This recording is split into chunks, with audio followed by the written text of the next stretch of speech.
നമസ്കാരം. മലയാളി വാർത്തയിലേക്ക് സ്വാഗതം.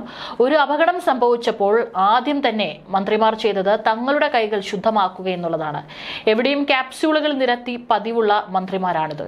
അതുകൊണ്ട് തന്നെയാണ് കോട്ടയം മെഡിക്കൽ കോളേജ് തകർന്നു വീണ് അവിടെ ഒരു സ്ത്രീ അതിനിടയിൽ ജീവന് വേണ്ടി മല്ലിടുന്ന സമയത്ത് ഇവിടെ ആരും ഉണ്ടാകില്ല, ഇത് വളരെ പഴക്കം ചെന്ന കെട്ടിടമാണ്, ഇത് ഉപയോഗിക്കാത്ത കെട്ടിടമാണ് എന്നുള്ള ഒരു പ്രസ്താവന അങ്ങ് രണ്ട് മന്ത്രിമാരും ഇറക്കിയത്.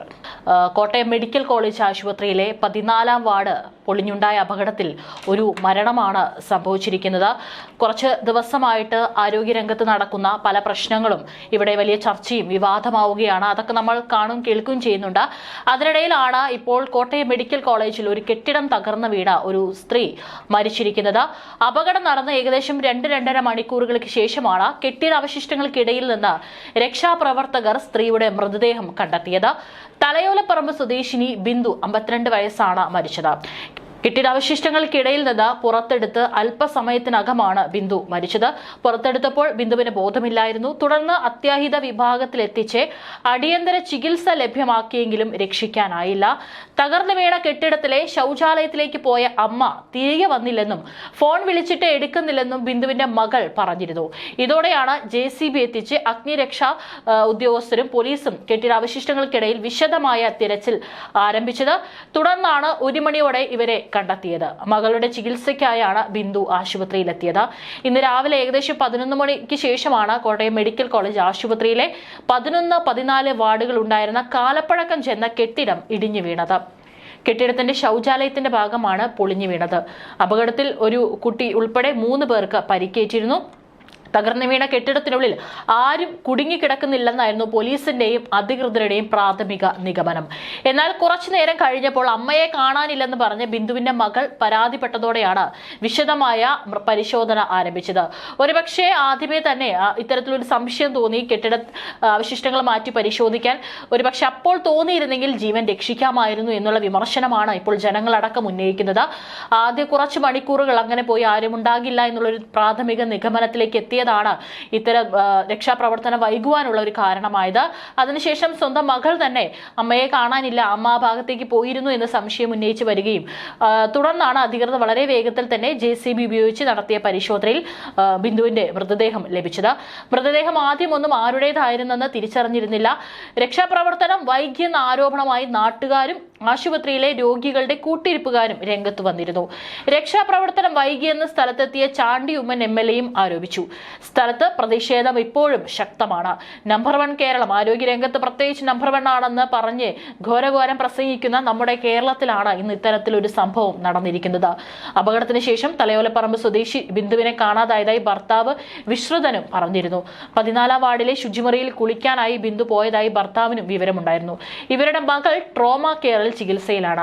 മകളുടെ ചികിത്സയുമായി ബന്ധപ്പെട്ടാണ് വിശ്രുതനും ഭാര്യ ബിന്ദുവും കോട്ടയം മെഡിക്കൽ കോളേജിൽ എത്തിയത്. കെട്ടിടത്തിലെ ശൗചാലയത്തിലേക്ക് പോയ അമ്മ തിരികെ വന്നില്ലെന്നും ഫോൺ വിളിച്ചിട്ട് എടുക്കുന്നില്ലെന്നും ബിന്ദുവിന്റെ മകൾ പറഞ്ഞിരുന്നു. ഇതോടെയാണ് JCB എത്തിച്ച് അഗ്നിരക്ഷാ ഉദ്യോഗസ്ഥരും പോലീസും കെട്ടിടാവശിഷ്ടങ്ങൾക്കിടയിൽ വിശദമായ തിരച്ചിൽ ആരംഭിച്ചത്. അതായത് ഏകദേശം 11 മണിക്കാണ് കെട്ടിടം തകർന്നു വീഴുന്നത്. അതിനുശേഷം 1 മണിയോടെ ഏകദേശം 2 മണിക്കൂർ പിന്നിട്ടപ്പോഴാണ് മൃതദേഹം കണ്ടെത്തുന്നത്. കെട്ടിടത്തിൽ സ്ത്രീ കുടുങ്ങിക്കിടന്നത് അല്ലെങ്കിൽ അവർ ജീവന് വേണ്ടി മല്ലടിച്ച് കിടന്നത് 2.5 മണിക്കൂറാണ്. അപകടം നടന്ന 2 മന്ത്രിമാർ അതിവേഗത്തിലാണ് സ്ഥലത്തേക്ക് പാഞ്ഞെത്തിയത്. പക്ഷെ അപ്പോഴും രക്ഷാപ്രവർത്തനം വൈകുകയായിരുന്നു. മന്ത്രിമാർ പാഞ്ഞെത്തി ആദ്യം പറഞ്ഞതും ഇത് ഉപയോഗിക്കാത്ത കെട്ടിടമാണ് എന്നായിരുന്നു.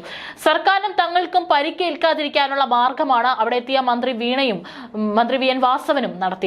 എന്നാൽ മന്ത്രിമാർ സ്ഥലത്തെത്തിയിട്ടും 2.5 മണിക്കൂർ കഴിഞ്ഞാണ് തകർന്ന കെട്ടിടത്തിൽ ആരെങ്കിലും കുടുങ്ങിയുവെന്ന് തിരച്ചിൽ നടത്തിയതും. ഇത് വലിയ വീഴ്ച തന്നെയാണ്. ഇക്കാര്യത്തിൽ വേണ്ടത്ര ജാഗ്രത ഉണ്ടായില്ലെന്ന വിമർശനം തന്നെയാണ് ജനങ്ങൾ ഉയർത്തിക്കൊണ്ടിരിക്കുന്നത്. എന്ത് വിശ്വാസത്തിലാണ് നമ്മൾ സർക്കാർ ആശുപത്രിയിൽ പോവുക? ഇത്തരത്തിൽ തകർന്നു വീഴാറായുള്ള കെട്ടിടങ്ങൾ അറ്റകുറ്റപ്പണികൾ നടത്താനോ അല്ലെങ്കിൽ പൊളിച്ച് പുതിയൊരു കെട്ടിടം പണിയാനോ എന്തുകൊണ്ട് അവിടുത്തെ സിസ്റ്റം തയ്യാറാകുന്നില്ല എന്നുള്ളൊരു ചോദ്യമാണ് ഉന്നയിക്കാനുള്ളത്. ഇടിഞ്ഞു വീണത് ആരും ഉപയോഗിക്കാത്ത കെട്ടിടമാണെന്നായിരുന്നു ആദ്യം എത്തിയ മന്ത്രി VN വാസവ മാധ്യമങ്ങളെ കണ്ടപ്പോൾ തന്റെ കൈകൾ കഴുകിക്കൊണ്ട് പറഞ്ഞത്. ഇത് ഉപയോഗശൂന്യമായ കെട്ടിടമാണെന്നും വാർഡ് തൊട്ടപ്പുറത്താണെന്നും സാധനങ്ങളൊക്കെ സൂക്ഷിക്കുന്ന കെട്ടിടമാണ് തകർന്നതെന്നാണ് മന്ത്രി പറഞ്ഞത്. പുതിയ കെട്ടിടം പണിത് കഴിഞ്ഞെന്നും രോഗികളുടെ കൂട്ടിരിപ്പുകാർ പഴയ കെട്ടിടത്തിന്റെ ഭാഗത്ത് എത്തിയതുകൊണ്ടാണ് 3 പേർക്ക് പരിക്കേറ്റതെന്നാണ് മന്ത്രി കൂട്ടിച്ചേർത്തതും. എന്നാൽ തകർന്നു വീണ കെട്ടിടത്തിലെ ശൗചാലയം ഉപയോഗിക്കാറുണ്ടെന്നും ഇതിനായി ആളുകൾ ഇവിടെ വരാറുണ്ടെന്നും ആശുപത്രിയിലെ കൂട്ടിരിപ്പുകാർ പറയുന്നത്. അതേസമയം കെട്ടിടം തകർന്നു വീണ ഗവൺമെന്റ് മെഡിക്കൽ കോളേജിൽ ചാണ്ടി ഉമ്മൻ MLA നേതൃത്വത്തിൽ പ്രതിഷേധം നടന്നിട്ടുണ്ട്. രക്ഷാപ്രവർത്തനം വൈകിയെന്ന് ചൂണ്ടിക്കാട്ടിയാണ് MLA പ്രതിഷേധിച്ചത്.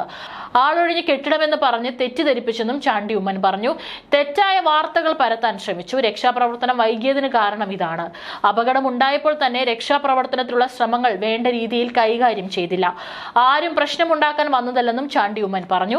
രാവിലെ 11 മണിയോട് കൂടിയിട്ടാണ് 14-ാം വാർഡിന്റെ ഒരു ഭാഗം തകർന്നു വീണത്. 14-ാം വാർഡിന്റെ അടച്ചിട്ട ശുചിമുറിയുടെ ഭാഗമാണ് ഇടിഞ്ഞു വീണത്. ഉപയോഗിക്കാതിരിക്കുന്ന ഭാഗമാണിത്. മന്ത്രി വീണ ജോർജും VN വാസവനും മെഡിക്കൽ കോളേജിൽ നിലവിലുണ്ട്. ആരോഗ്യവകുപ്പ് അഡീഷണൽ ചീഫ് സെക്രട്ടറി രാജൻ ഗൊബ്രഗയുടെയും സ്ഥലത്തുണ്ട്. അഗ്നിരക്ഷാ സേനയും പോലീസും രക്ഷാപ്രവർത്തനം നടത്തുകയാണ്. അപകടത്തിൽ വയനാട് മീനങ്ങാടി സ്വദേശി അലീന വിൻസിന് പരിക്കേറ്റിട്ടുണ്ട്. 11 വയസ്സാണ് ഈ ഒരു കുട്ടിക്ക് പ്രായം. ശസ്ത്രക്രിയ കഴിഞ്ഞ് 10-ാം വാർഡിൽ ചികിത്സയിൽ കഴിഞ്ഞ മുത്തശ്ശി ത്രേസ്യാമ്മയുടെ കൂടെ ബൈസ്റ്റാൻഡറായി നിൽക്കുകയായിരുന്നു അലീന. പരിക്ക് ഗുരുതരമല്ലെന്നാണ് ഡോക്ടർമാർ അറിയിച്ചത്. രോഗികളെ ഒഴിപ്പിക്കുന്നതിനിടെ അത്യാഹിത വിഭാഗത്തിലെ ജീവനക്കാരൻ അമൽ പ്രദീപിനെ ട്രോളി വന്നിടിച്ചും നിസ്സാര പരിക്കേറ്റു. 10, 11, 14 വാർഡുകളിലും പരിസരങ്ങളിലും ഉണ്ടായിരുന്ന രോഗികളെയും കൂട്ടിയിടിപ്പുകാരെയും ഉടൻ ഒഴിപ്പിച്ചിട്ടുണ്ട്. 10-ാം വാർഡിനോട് ചേർന്നുള്ള 3 നില കെട്ടിടത്തിന്റെ ശുചിമുറിയാണ് ഇടിഞ്ഞു വീണതെന്നും ആശുപത്രി സൂപ്രണ്ട് ഡോക്ടർ TK ജയകുമാർ അറിയിച്ചു. താഴത്തെ 2 ശുചിമുറികളും പൂർണ്ണമായി ഉപയോഗിച്ചിരുന്നില്ല. 11, 14, 10 വാർഡുകളാണ് ഇവിടെ പ്രവർത്തിച്ചിരുന്നതെന്നും അദ്ദേഹം പറഞ്ഞിട്ടുണ്ട്. അതേസമയം അടച്ചിട്ട കെട്ടിടത്തിന്റെ ശുചിമുറിയുടെ ഭാഗമാണ് ഇടിഞ്ഞു വീണതെന്നാണ് ആരോഗ്യമന്ത്രി വീണ ജോർജ് അറിയിച്ചിരിക്കുന്നത്. കിഫ്ബിയിൽ നിന്നും പണം അനുവദിച്ച് പുതിയ കെട്ടിടത്തിന്റെ നിർമ്മാണം പൂർത്തിയായിരുന്നു. പുതിയ കെട്ടിടത്തിലേക്ക് മാറാനുള്ള നടപടികൾ സ്വീകരിച്ചു വരികയായിരുന്നുവെന്നും മന്ത്രി വീണ അറിയിച്ചു. ഏറെ കാലപ്പഴക്കമുള്ള 3 നില കെട്ടിടമാണ് ഇടിഞ്ഞു വീണത്. ഓർത്തോപീഡിക് സർജറി വിഭാഗമാണ് ഈ കെട്ടിടത്തിൽ നേരത്തെ പ്രവർത്തിച്ചിരുന്നത്.